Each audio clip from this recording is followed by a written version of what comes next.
Philippe Auclair with us as well. He's going to be taking a look at the most bizarre Paul Pogba case and the potential fallout for him in advance of the World Cup. Pogba not playing at the moment due to a knee injury, but a story has now emerged which has twists and turns, including his brother and some of his childhood friends trying to extort him for €13 million over the last 6 months. We'll be talking about Keith Long's departure from Bohemians as well with Dan a little bit later on. Fiona Hayes will be reviewing Ireland's second test of their summer tour against Japan, where the hosts won by 19 points, and what it means for Greg McWilliams' side heading into next year's Six Nations Championship. And we've also got the treat of an Olympic world champion on the show as well. Olympic gold, world gold, and now 2 European golds for Fintan McCarthy alongside Paul O'Donovan. He's going to be with us a little bit later on this hour. Delighted to say we've got Mick McCarthy here alongside me as well. How are you going, Mick? Hey, Will. And we've got Richie McCormack with us too. Richie, how are you? Richie's in that wonderful place at the moment, Mick, which equals mute, or somebody has got him muted. How very 2020 of us. I think Richie doesn't want to talk about what's been going on in Dalymount Park today, and he's just keeping stum. This is We're going to have to watch him for the Newsround. Yes, this is silent protest. Richie, have you got sound now when I see the hand going up? I think I have. I should have this anyway, yeah. Well, look, that is a manager gone, but yeah. We've also got Scott Parker gone as well, Mick. Yeah. Remarkably quickly. I saw someone totted up the numbers earlier about that sweatshirt, which is now gone famous from the weekend. £24 a minute it cost if you take the amount of TV time it got last weekend. Is that what it was? Yeah. It's over £1,000 to buy it. Is that his cardi with the stripes on the sleeve? It sure is, Rich. So is it good? So it's the exact same design as a blazer he wore on, I think, the first day of the season, and then wore the cardigan at least twice, including in a heat wave, with that exact. So I don't know if it's the same one, or he's washing them, or he's like, it's not as if he had like to hold on to it for superstitious reasons, seeing as they were losing fantastic all the results games 4-0, before they eventually lost 9-0. So yeah, look, the cardigan is going to get a lot of play, and rightly so. It's probably reason enough to sack him, but I have to say I was surprised. Like we were talking about managers last night. Obviously, I was losing it about Steven Gerrard as usual. I'll try not to get into that tonight, but I was talking to Johnny this morning. He was presenting. I was like, he was looking at the manager sack race, and I don't think Parker was even on the list. No, I don't think people saw it coming. I like Bournemouth don't have the most amazing resources. They haven't invested all that much. I don't know if I'm the biggest Scott Parker fan, but I think this is a bit harsh, I have to say. Yeah, I think it's more so like the wording of the statement was pretty telling, in the sense that, and if you watch back, and I've got a clip of it for later as well, his press conference after the Liverpool game, he was essentially bemoaning the fact a lot that they hadn't brought in as many players as those around them had. So the Fulhams and the Nottingham Forests especially, or I guess, are a free case. But it was a lot of veils and thinly veiled at that digs towards the board, saying that we tried to bring in players. It's not necessarily that they don't want to come, it's that there's other factors in play. And if he was more or less goading the board into sacking him if they weren't going to give him the players that he wanted in this window, whereby he said there's going to have to be a conversation if we can't get in who we want to get in these next couple of weeks. And you can kind of understand the Bournemouth standpoint in their wording, where they said, respect is one of the big things, and sustainability is one of the big things about this club, and they aren't going to spend money that they don't have. They didn't necessarily do that when they were down in the Championship. I don't think they're going to start doing it now. And Parker prodding them in the ribs constantly probably got in their wick just a little bit too much, and they said enough's enough. I don't know if it's I don't know if it's a deserved thing. I don't think that comes into it really. It's just down to the principles of the business and how they run it, and they saw fit to change leadership. I suppose I wonder, is in any other industry, is an employee being a little bit annoying a sackable offence? So I don't know. Looking at you, Will. Oh, well, yeah, exactly. I presume they used the 9-0 as the excuse, though, Mick. It's not like, Parker was annoying us. No. We went down without a trace at the weekend at Anfield. That's why. Yeah. Well, there you go. Well, look, it's interesting now. Who's coming off the managerial merry-go-round? Sean Dyche seems the obvious one, Rich. Nailed on. But it's a lose-lose for him, isn't it, really? Like, Bournemouth aren't staying up with that squad. They can't play Aston Villa every week. I don't think they are staying up, but that said, I don't think it's weird to say. I don't like relegation. Depends on how it's achieved, if that's the right word of way of phrasing it.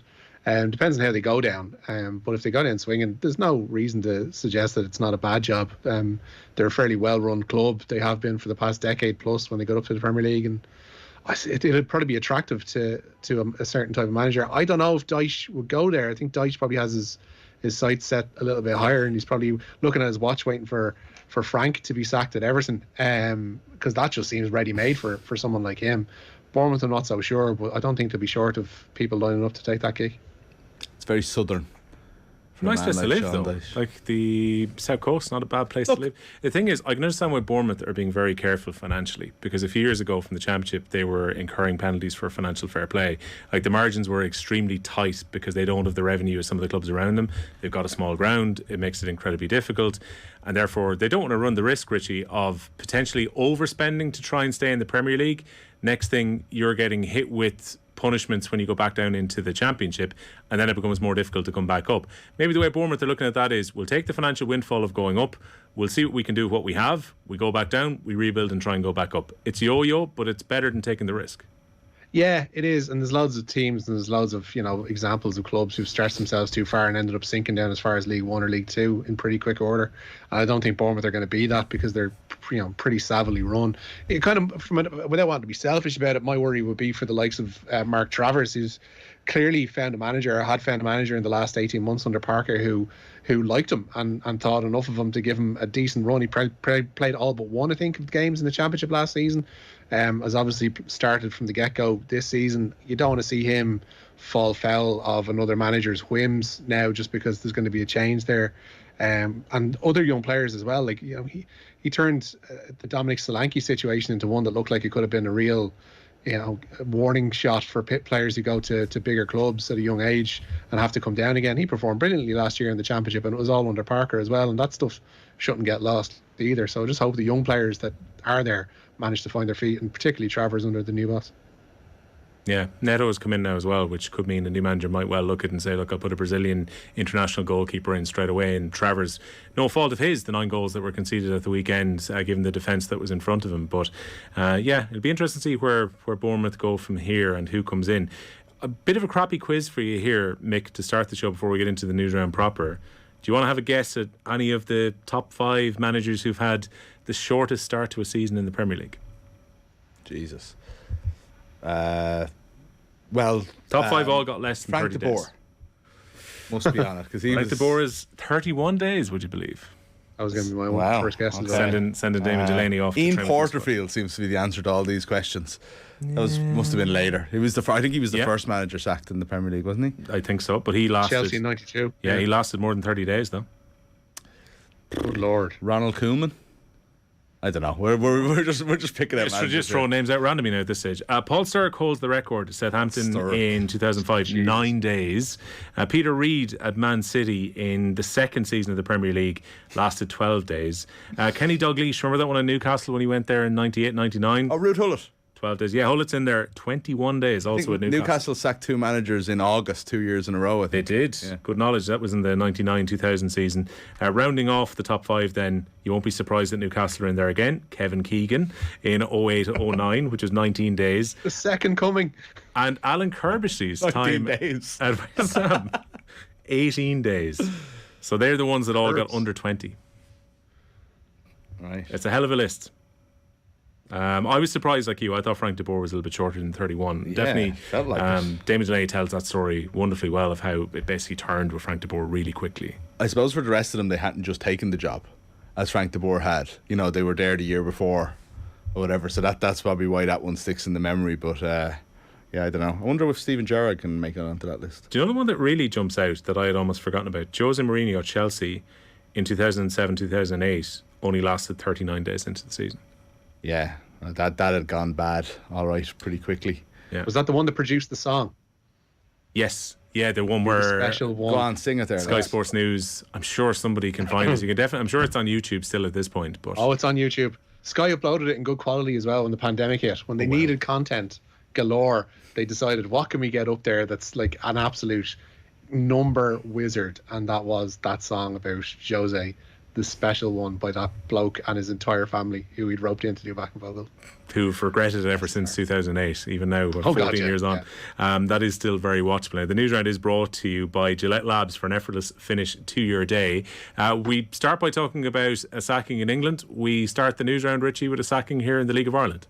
Yeah, Bohemians this evening parting company with their manager Keith Long. Last night's 3-1 defeat at home to St. Pat's leaves Bows 6th in the SSE Electricity Premier Division and relying on the FAI Cup for a return to Europe. It's 2 months shy of Long's 8th anniversary in the job, and in that time he led them to a runners-up spot in 2020, and last year they reached the third qualifying round of the Conference League and the FAI Cup final. Trevor Crawley and Derek Pender have been placed in charge of first team affairs ahead of Friday's visit of bitter Dublin rivals Shamrock Rovers to Dalymount. Bows, meanwhile, drawn away to Shelbourne in the quarter-finals of the FAI Cup. Rovers will go to Derry City, Dundalk will travel to Waterford, and Treaty United play host to UCD.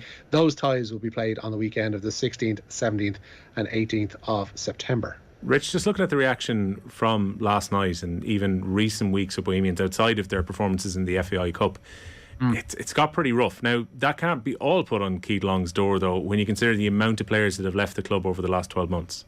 Yeah, lots been made of that. I was totting them up there before we came on air. 6 of the starting 11 from the FAI Cup left between then and now. I think it's 11 of the match day 20 are no longer at the club, which is a massive turnover by anybody's stretch. And you factor in the players of the quality of Dawson Devoy, Georgie Kelly and Ross Tierney are among those that have left in that time. Rob Cornwall as well, and Andy Lyons, of course, who's gone off to Blackpool in January.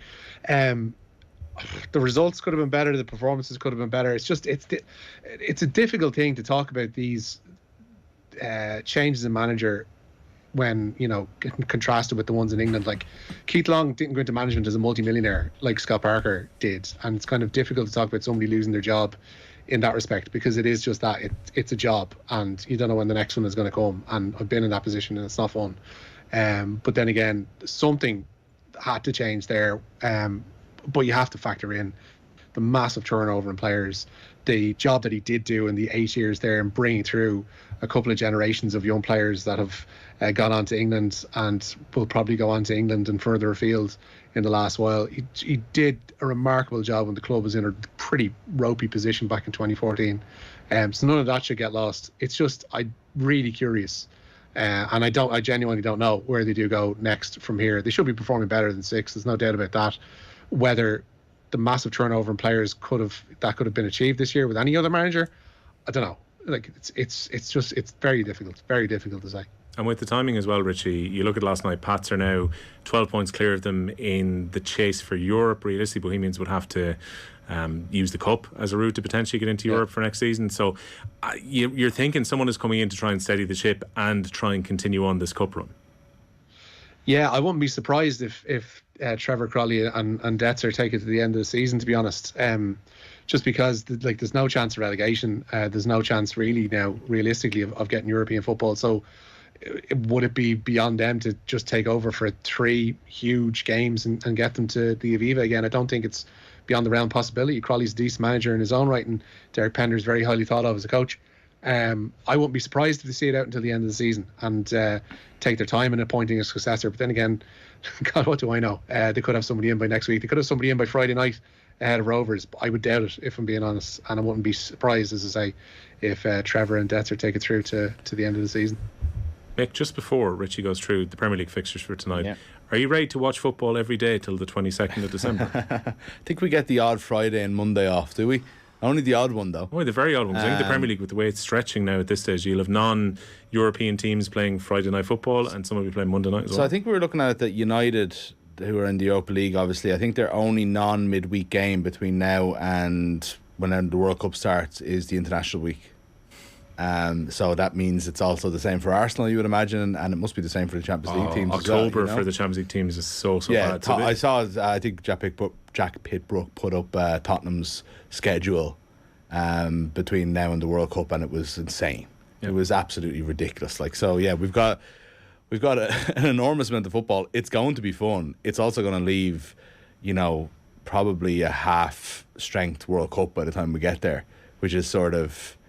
There's a lot of problems already with this World Cup, but if you've got teams limping their way in, literally, because they've played a ridiculous amount, and then they immediately have to go and play a World Cup game. Well, it's basically a glorified international break, this World Cup. There's no big build up to it. There's no pre-season in the way there is normally in June. So all the writing in the wall is for disaster. I just wonder if you're Neymar or Messi, and PSG have got their games in at the middle of October in the Champions League. Is your eye on Qatar at that stage? Given it's a good year to be playing in a crap league. Yeah, like the English lads. If you think of England as a live contender for the World Cup, mainly playing with Man City, Liverpool, Tottenham, Arsenal, they're all going to have to live and die by every game they play. PSG, even if they play, can walk around 5-0 up after an hour in all their league games and concentrate in the Champions League. They'll all be fine. Richie, what is happening across Channel tonight? Yeah, Brighton of all people can go top of the embryonic Premier League table tonight if they win away to Got Fulham. a new sponsor. Who do, Brighton or embryonic? Very good, Mick. Everton's quest for a first win of the season takes them to Leeds. Crystal Palace entertain Brentford. Former Drogheda midfielder Killian Phillips on the bench for the hosts there. And Southampton entertain Chelsea. As we mentioned, Scott Parker became the first Premier League manager this season to lose their job. The 41-year-old sacked by Bournemouth, with the board seemingly unhappy with his pressing for new signings. In a statement, they said, "It is unconditional that we are aligned in our strategy to run the club sustainably." Gary O'Neill will be in charge for tomorrow's visit of Wolves to the Vitality. Bournemouth have been comparatively quiet in the transfer market when viewed alongside fellow promoted sides Fulham and Nottingham Forest. And speaking after Saturday's 9-0 loss to Liverpool, Parker was clearly frustrated with their lack of activity. Yeah, I don't know. We've been trying to do that. There's millions of reasons why, and there's loads of circumstances why. This is not just as straightforward as not being able to sign players because players don't want to come or whatever it is. There's a lot of issues here for the reasons why we've not been able to do that, and it just depends whether them issues resolve or we make a decision. That's it, really. The most inevitable text of the night has come in, Mick. James in Phibsborough, who I can only assume is a Bows fan if he's in Phibsborough. Kenny Cunningham for Bows. Oh, yeah. Don't lose him here. If he can still do the commentaries on a Sunday and the odd Monday night with us on the football show on non-League of Ireland weeks, I'd be all for it. I think Kenny would bring a bit of pizzazz to the league, Richie. Kenny has he's still a regular goer. Like, I was talking to him at length about the Bows Shells game, or Shells Bows at Tolka, before our commentary the other week. Like, he sees a lot of matches here, so it wouldn't be beyond the realms of possibility that Kenny does get involved at some stage. I know he was linked to the Pats gig a little while back. I'd be interested to see if Kenny still has that desire to get into management. I don't know, to be honest. I don't know, and I don't know if Bows would be the right place for him, but it's an interesting name to put out there for sure. Yep, he's in our phone book. We can ask him next time he's on if he's interested in doing it. Yeah, exactly. As long as he can come on, do his food criticism. I don't really care about him talking about the football, but I just look forward to Kenny's Christmas coming back around this year, where he can talk about the plan around the Cunningham household. Sam Bennett, unfortunately, was reading his piece on Sunday, and he was still very much in the fight at the Velta to try and win the green jersey at the end of it, but COVID-19 has struck at the worst possible time for him here, Rich. Yeah, desperate look for Sam Bennett, who was withdrawn from today's 10th stage of the Vuelta a España as he tested positive for COVID-19. Bora Hansgrohe, his team, taking him out. Bennett had won 2 stages in this year's race, and he was just 5 points off the green jersey of Mads Pedersen. Bennett had worn that for several stages as well last week. Remco Evenepoel won today's time trial to stretch his lead in the race for the overall leader's red jersey to 2 minutes and 41 seconds. That lead is over Primož Roglic. Hey, Richie, colour me surprised. Cameron Smith is going to play in LIV Golf. Shock and indeed horror. The Open champion has officially signed up for the Saudi-funded LIV Golf. The Australian among 6 new names to commit to the breakaway tour today. Joining Smith are Joaquin Niemann, Harold Varner III, Cameron Tringley, Mark Leishman and Anirban Lahiri. All 6 will compete at LIV's 4th event in Boston next week. Smith has been speaking to Australian Golf Digest, saying that the money is certainly a factor. It's believed he's getting $100 million plus to sign up to LIV Golf. But he says that the schedule is more amenable to him, and that's his main reason for taking that Saudi dollar. I know, Mick. I think that answer could have stopped about halfway through. I think it's perfectly okay if Cameron Smith says, hey, they have flashed 100 million at me potentially to play for this series over the next few years. I've got an exemption for playing in majors for the next 5 years anyway, so change the world ranking points or do whatever. I'm going to be teeing it up at the majors anyway. Hardly cynically. Like, 100 million. Like, after your first 4 or 5 million, what difference does it make? Still, I just don't get it. Now, I've never had any money, so maybe I don't know how to put myself in that position of always wanting more. But you know, I'm sorry that this has become like kind of the conversation now is like, if it's about the money, it's about the money. It's fine. I think that they're entitled to that. I think we're also entitled to the opinion that, you know, at some point ostentatious greed should become something to be scorned. You know, just because they're all at it doesn't make it okay. You know, I love the element as well, like, which does creep under there, whereby the schedule is, you know, I prefer it. I want to do less work for a lot more money. Now, it's grand if you're in the position to be able to do that, but it kind of rubs in the face of the people who you want to, you know, tune in or turn up to watch it every week, where it's just like, I can pick and choose my dates, and I'm choosing to do even less than I was doing already on that remarkably well-funded tour. And I'm just going to coast from here on in these meaningless tournaments. Well, yeah, it's implicit that you're not going to be putting in quite as much effort as you potentially would before. Yeah, I've often wondered about that. Is like, you know, where does the LIV Golf competition come from if they're all getting this upfront money? You know, like, but you know, I suppose the competition money, the prize money is pretty big too. Well, I think David Walsh wrote really well about this at the weekend, lads. And basically, what he said was, if you're Henrik Stenson and you've already got a reasonable amount of money in the bank, the signing on bonus is more important than what you'll receive in every tournament that you play during the year. Now, he was trying to give a balanced view of it, but the point that David was trying to make was, someone plays in the Czech Masters last week and wins, that sets them up with a tour card and probably the money to be able to, you know, continue as a professional golfer. That means so much more than if you are, say, Stenson when he won in New York a few weeks ago. Basically, he's already set up for life, and it's actually the money that LIV Golf gave him at the start that matters, not the paycheck for winning. But that, like, but what are they signing up for then? That's the question. Like, and I know they're signing up for the big signing on fee, but there is a golf tour here. Yeah. And, you know, essentially you want that to be a watchable product. And if it's just going to be lads who are dossing around who go, what was your sign on fee? 100 million. What was yours? 95. Stinger for you. You know what I mean? And now we're in the territory as well. And I think Alan Shipnock raised this earlier on today. With the 6 lads coming on board, we're now in the territory whereby they're talking about limited fields for LIV Golf. There's people who are now being cut adrift at the bottom. So there are people who did make that initial jump who are now going to be just like cut adrift. And GMAC might be legitimately sweating, by the way. He might be the most attractive if they're cutting these fields down. Well, I mean, maybe they owe him.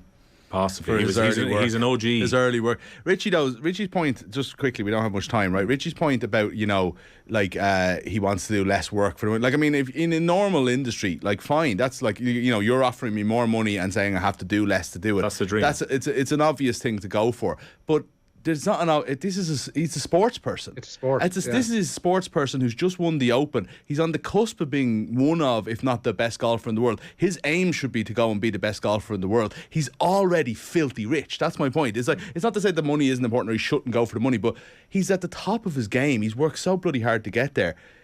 I don't understand why you'd go on to this sidetrack, you know, where the aim, whatever it is, it's not about improving the game. It's just about being paid, about improving his game, I should say. So it's just so disappointing for someone like Cam Smith, who's done so much this year to put himself front and centre, become world famous over the course of this year. And now, right, grand, I'm just off to get the Saudi money. Richie, just before we finish, I'm not going to steal your moment to be able to give us perfect pronunciations of everyone who played at the US Open tennis today, so crack on. Women's top seed Iga Swiatek through to round 2 at the US Open. She had a 6-3, 6-love victory over Yasmin Paolini this evening. Also into the second round this evening, 6 seed Arina Sabalenka, the 8 seed Jessica Pegula, and 9 seed Garbiñe Muguruza. Still to come, 2-time champion Naomi Osaka faces Australian Open finalist Danielle Collins. Emma Raducanu begins the defence of her title against Alizé Cornet. Last night, of course, Serena Williams got what's likely to be her final US Open underway with a straight sets win over Danka Kovinic. The 23-time Grand Slam champion will play Annette Kontaveit in round 2, and she remains as unfond as ever about the word retirement. I prefer the word evolution because I feel like I'm at a stage of my life where I'm not necessarily retiring. I'm just evolving from tennis. And I do feel different. I think I was really emotional in Toronto and Cincinnati, and it was very difficult. And not saying it's not difficult now, it's extremely difficult still, because I absolutely love being out there. And the more tournaments I play, I feel like the more I can belong out there, and that's a tough feeling to have, and to leave knowing that the more you do it, the more you can shine. So, but it's time for me, to evolve to the next thing. I think it's important because there's so many other things that I want to do, and etc. There you go, Serena Williams speaking in Flushing Meadows after her first round match there. We've got Fintan McCarthy coming up in a few minutes' time. But Richie, thanks a million. Nice and Jets. And to Mick as well. That is the Newsround. your chance to win big. News Talk's Cash Machine. Now, Lee Gamble from Limerick became our biggest ever winner today when he answered Barry's call to take home more than €78,000. That means that the cash machine has been reloaded, and this is the amount you now need to know. €11,355.24. Text play to 57557. That is 57557. Get your entry in by 3 p.m. tomorrow. You are playing across the Go Loud network of stations, and Barry Dunn is going to be making that all-important call. If your phone rings, you need to answer within 5 rings and tell him the exact amount in euro and cent, and you will win the cash. So that all-important number again, €11,355.24. It is over 18s only. Text will cost you €2.50 plus your standard message rate to play. You are playing across the Go Loud network of stations, and terms and conditions are available on newstalk.com. The Newsround on